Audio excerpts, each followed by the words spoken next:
The sun had set long ago, casting its dying light over the tracks that stretched out endlessly into the horizon. A woman sat on a weathered bench, her pale fingers gripping the edges of her wedding dress, as if it were her last tether to a world she once knew. His sudden disappearance had left her in a state of disbelief, had trusted him more than anyone else in the world, Yet, here she was, alone in the night, staring down a life she never asked for, and Claire's mind began to play tricks on her. It was faint at first, barely audible over the wind, but as the sound grew closer, Claire's heart skipped a beat. She turned toward the noise, squinting through the gathering darkness. Her breath caught in her throat when she saw a figure approaching on horseback, a tall man in a long coat, riding toward her. Was this him? Could it be? Was this the moment she had been waiting for? Claire hesitated, torn between the pain of staying and the unknown of leaving with him. Could she trust him? Could she trust anyone anymore? She had started to see him in the distance, walking towards her with a smile on his face. Claire stood there for a moment, unsure, but then something inside her stirred. Something told her to take a chance, to step out of the darkness and into the light, even if she couldn't see what lay ahead. Claire glanced up at the stranger, whose name she had learned was Thomas. The warmth inside was a stark contrast to the chill of the night, and as Claire stepped inside, she was struck by the simplicity of it all. But despite the quiet, Claire felt something shift within her. She wasn't just waiting anymore. She hesitated for a moment, but then nodded gratefully. She needed rest more than anything, and she couldn't stay awake forever. As she lay down in the soft bed, her mind continued to race, but there was no longer a sense of desperation. She had come to a realization. Life wasn't just about waiting for things to happen. She wasn't going to stay in the past. She wasn't going to remain stuck in the pain of what could have been. But I think it's time for me to go. She was going to move forward, and wherever that took her, she would go with a heart full of hope and a spirit ready to live. It was about making the choice to move forward, even when the path ahead was unclear.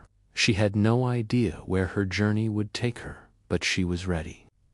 Life had given her a second chance, and this time she was going to embrace it fully. She was alive, and for the first time in what felt like forever, she could feel the possibility of a future stretching out before her. The cabin was sparsely furnished, but there was a cozy charm about it. But I do know this: you're here now, and you have a choice. You can stay or you can go. The world is yours to explore.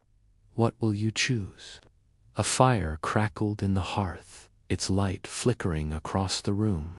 The sun had risen, and the world seemed to have shifted in a way that she couldn't quite understand. She dressed in the clothes Thomas had provided her, and made her way back into the main room, where he was waiting for her. She had thought that her life had ended the moment he had left her at the altar. But in that moment, she realized that life was not about one man, one promise, one heartbreak. It was about the courage to continue, no matter how difficult it seemed. She had been waiting for someone to save her, but she understood now that she was the one who had to save herself. Thomas offered her a seat by the fire, and she sank into the chair, exhausted both physically and emotionally. He had offered her no grand promises, no explanations of who he was or where he was going. You can stay as long as you need. There's no rush. But there was something about him that made her feel safe, something in the way he held himself, a quiet confidence that reassured her. She didn't know this man, had never seen him before, yet he had come to her aid when no one else had. The questions swirled in her mind, but she didn't ask them. Instead, she simply sat there, the warmth of the fire seeping into her bones. And for the first time in days, she allowed herself to relax. For the first time in days, she felt the weight of her grief lift, even if just a little. Slowly, she reached out and took his hand. His face was stern, yet his eyes held a kindness that seemed out of place in this lonely, desolate place. The horse came to a slow stop beside her, and the man dismounted, his boots crunching on the gravel as he approached. Claire could hardly breathe, her chest tightening as she stood up, still wearing the wedding dress that now seemed like a cruel reminder of her lost dreams. "You don't need to be out here alone. I can't promise you anything, but I can promise you this: sure, not alone anymore." But each time she blinked, the vision disappeared, leaving only the empty tracks behind. "Are you all right?" Mrs.'s voice was soft but strong, and his eyes searched hers for any sign of relief, but there was none. The man seemed to sense her pain, and without another word, he extended a hand toward her. Claire didn't know how to answer. Could she tell this stranger the truth, that she had been abandoned, that her life had been shattered, that she was waiting for a man who would never come back? Her wedding day had turned into the most painful moment of her life. The sound of the train passing in the distance was the only thing that broke the silence. The cold wind whipped through her hair, but still she remained seated, as if the very earth beneath her refused to let her move. The guests had scattered, whispers of what had happened spread through the church, but Claire stood there alone, the weight of her wedding gown feeling like the heaviest thing she had ever worn. She thought of all the dreams she had once held so tightly, dreams of love, marriage, and a future. But now, all those dreams had crumbled, leaving only a deep void. Her name was Claire, and for 3 days she had waited, never once moving from the tracks. The city, with its bustling crowds and deafening noises, felt like a distant memory now. Was he gone for good?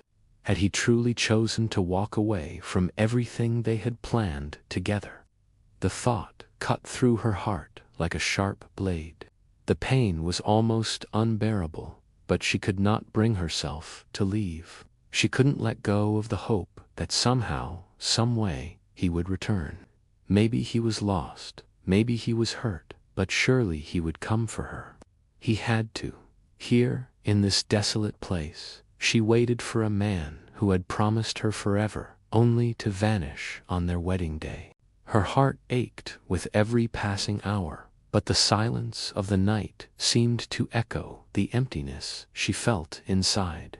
She had been left at the altar, abandoned by the man she thought she would spend her life with. Her mind wandered back to the moment she had stood at the altar, waiting for him to say his vows. She had never seen it coming.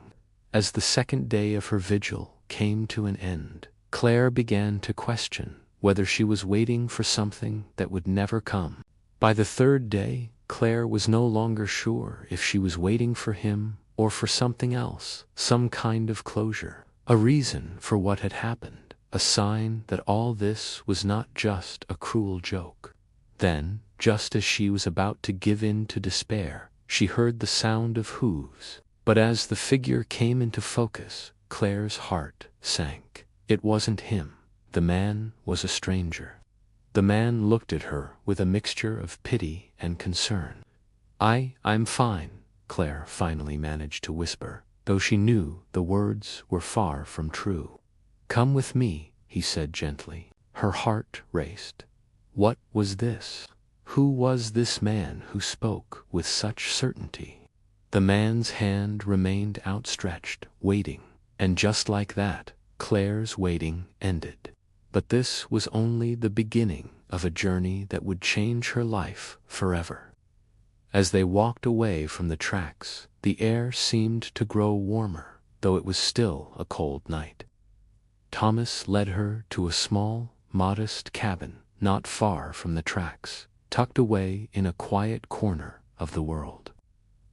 "You're safe here," Thomas said, his voice soft but firm. Claire nodded, but her mind was still racing. What had just happened? Why had he helped her? The hours passed in a blur of silence. Thomas made them both a simple meal, and they ate together by the fire, exchanging little more than a few words. As the night wore on, Claire grew tired, and Thomas offered her a bed in the next room. The next morning, Claire awoke to the sound of birds chirping outside the window. "I don't know what brought you to that station," Thomas said quietly, his eyes meeting hers. Claire looked at him, her heart heavy but full of hope. With newfound clarity, Claire made her decision. "Thank you, Thomas," she said, her voice steady. Thomas smiled, his eyes warm and understanding. "I'll be here if you need me," he said, his voice full of kindness. Claire walked out of the cabin, her heart lighter than it had been in days. And as she disappeared into the distance, the sun rose higher in the sky, casting its light on a new chapter, one filled with endless possibilities.